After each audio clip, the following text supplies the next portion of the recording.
कैकेयी मैया के गर्भ से भरत जी का जन्म है। बोले भरत भैया। सुमित्रा मैया के दो बालक हुए हैं, लक्ष्मण और शत्रुघ्न।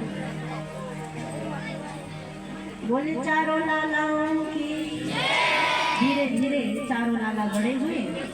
विश्वामित्र जी के साथ उनकी यज्ञ रक्षा के लिए वहाँ मारीच को दूर जाकर के फेंका और सुबाहु को समाप्त किया। विश्वामित्र जी के यज्ञ की रक्षा की। मार्ग में ताड़का नाम के राक्षसी को मारा। कुछ दिन विश्वामित्र जी के आश्रम में रहे। आगे चल करके जनकपुर में राजा जनक जी जो है उनकी पुत्री हुई है जानकी, सीता मैया। जनक जी ने पुत्री का स्वयंवर रचा है। इस स्वयंवर में प्रतिज्ञा ली गई, जो भी शिव धनुष पर प्रत्यंचा चढ़ाएगा उसी के गले में सीता जयमाला पहनाएगी। इस धनुष यज्ञ का निमंत्रण राजा विश्वामित्र गुरु विश्वामित्र जी को भी आया था। तो गुरु विश्वामित्र जी राम लक्ष्मण को लेकर के गए जनकपुरी में। जनकपुरी में जब गए,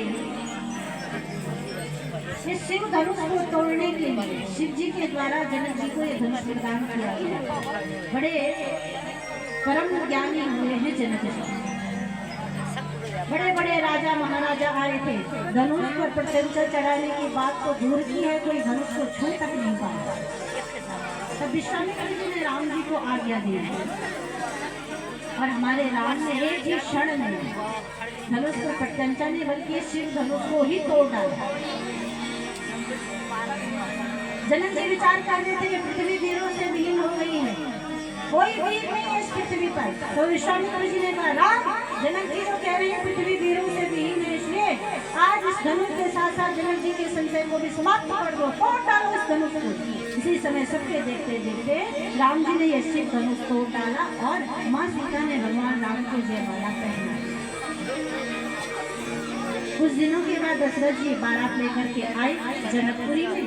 विधि विधान से सीता जी के साथ विवाह हुआ और सभी की इच्छा अनुसार 3 पुत्र और हैं दशरथ जी के। और राजा जनक की एक पुत्री है उर्मिला और जनक जी के भाई हैं कुशकेतु जी।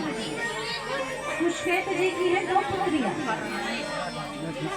तो कुल मिलाकर 3 राजा दशरथ के 3 पुत्र। तो भरत जी का विवाह हुआ कुशकेतु जी की पुत्री मांडवी के साथ। लक्ष्मण जी का विवाह हुआ सीता मैया की छोटी बहन उर्मिला के साथ। शत्रुघ्न जी का विवाह किया गया कुशकेतु जी की दूसरी पुत्री सुप्तकीर्ति के साथ। सुंदर अवध में 4 बहुएं आई। धीरे धीरे समय बीता। पिताजी ने राम को राजगद्दी देने का विचार प्रकट किया। सभी की यही इच्छा थी, लेकिन भगवान की इच्छा से, भगवान की लीला से रात ही रात में मंथरा में को चाल चली। इसमें मंथरा का भी दोष नहीं है, कैकेयी का भी दोष नहीं, बस भगवान की ये लीला है। तब सरस्वती मैया ने बुद्धि को फेर दिया। मंथरा ने कैकेयी से कहा कि तुम राम के लिए वन और भरत के लिए राजगद्दी मांगो।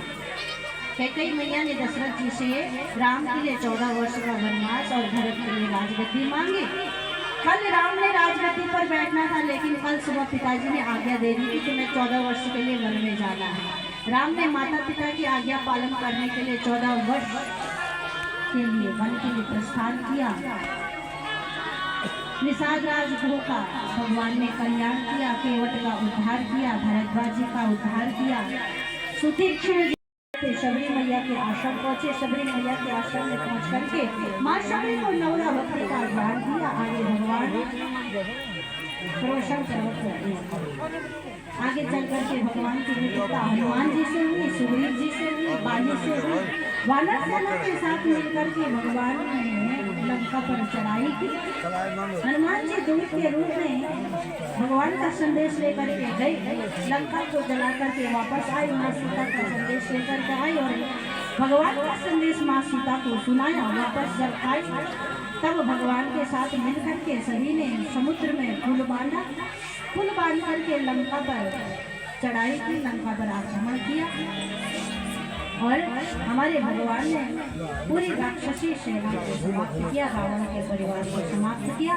सकुशल 14 वर्ष की यात्रा पूर्ण करके माँ को सुरक्षित लंका से लाकर भगवान अयोध्यापुरी लौटे और जो उत्सव 14 वर्ष पहले होना था वो उत्सव आज 14 वर्ष के बाद अवध में मनाया गया। बड़े उत्साह के साथ भगवान राम ने राजगद्दी स्वीकार की। भगवान राजगद्दी पर विराजमान हुए, राम राज्य की स्थापना हुई। बोलिए राजा रामचंद्र की।